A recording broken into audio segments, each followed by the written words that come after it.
Guys, welcome back to my channel. So today I'm back with another recap movie, and of course it's another one from Lifetime. So if y'all watching, please make sure you like, hit that subscribe button, hit that notification bell so you will be notified every time I upload. So today we have another part to the movie Fallen Angels Murder Club. This is the second part, and it's Heroes and Felons. So this is continuation from the last movie. It basically picks up off where they're trying to solve Jeffrey, the head person, head lawyer of Hollis's firm, his murder, because he ends up being murdered. Mark and Hollis, they end up leaving the firm to start their own practice. But doing so, everybody was at the funeral or whatever. She finally meets his son, and his son finally meets her, which his name is Brian. And basically, Jeffrey talked about her to him, and Jeffrey talked about Brian to Hollis. So they both finally got acquainted. So Brian was talking to Hollis at the funeral and was like, listen, I think somebody killed my father. And, doing so, his stepmother, Joelle, hired them to help solve his murder. Okay, so doing so, Hollis basically gets all this information with the help of her members of the book club, which is Rena, Jean, Miller,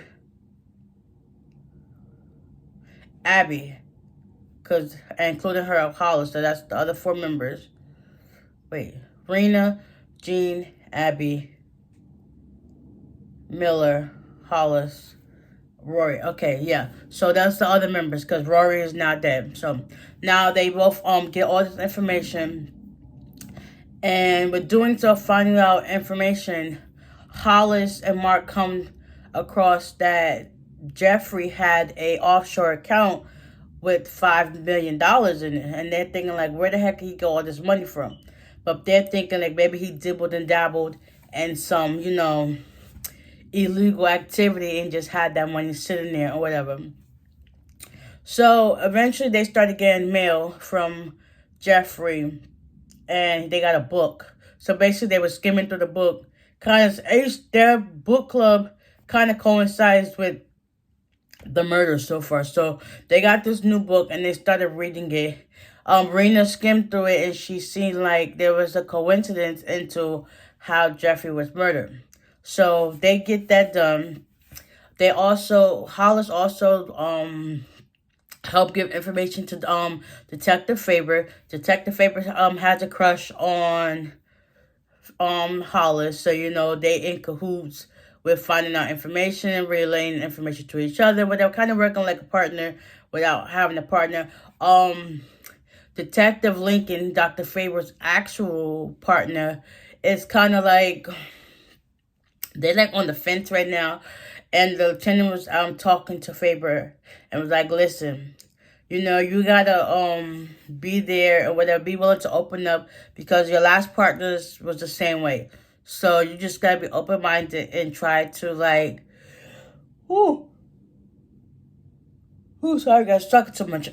See where she's coming from, whatever. So Faber was like, listen, okay, I'll try to scale it back and see where she's coming from and be a little bit open-minded. So that's they do that. Also, there was this event that they all got, well, not everybody, but most of the people got invited to. So Detective Lincoln was there, Hollis, Joelle, I believe Brian, I think, the son or not, and the rest of the people from the book club was there. But when they get there, Faber is Hollis's escort. When they get there, they did not know that Joelle, which is the stepmother, was going to be there. So they end up doing that or whatever. They finally find Dorian Fields. He's also a person of interest. And and somebody named by the name of Joey Barnes. Those are the two people that killed Jeffrey. So with them finding out all that information, they go to this event. So Dorian Fields calls up his silent partner, because Dorian is also associated with Detective Lincoln, which is also her father. They got deals together, so it's like that's one person of interest they're looking for. And at this event, Dorian, he's there, so that's like, okay, that's one. And doing so, they finally meet the person named Joey Barnes. Come to find out, it's his wife, which is Brian's stepmother, Joelle, short for Joey Barnes. So they found the two people of interest that was behind his murder. Also, Rena's friend was in town. She also worked for the news show. Her name was Kayla. She ended up getting murdered. So, they kind of put two and two together. Long story short, Joelle, with the help of Dorian, they killed Jeffrey because I think Joelle found out about the money that he had, so she basically killed him for the money.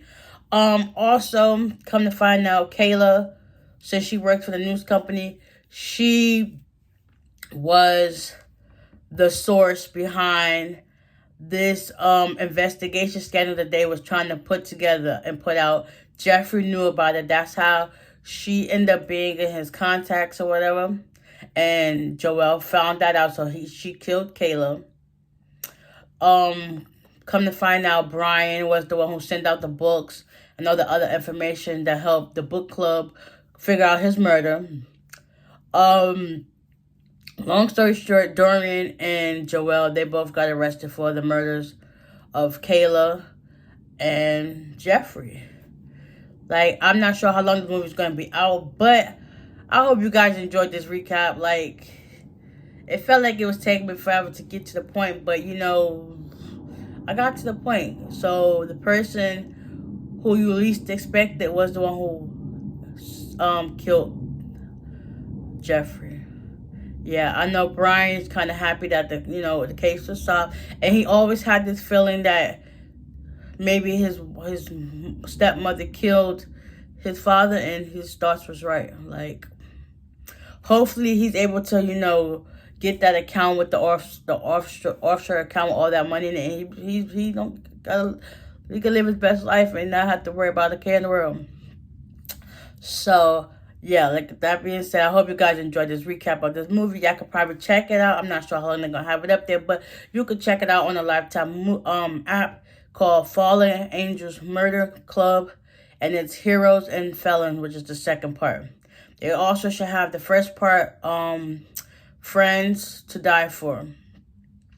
So, yeah, give it a like, hit that subscribe button, hit that notification bell, and I will see y'all in the next one. Bye.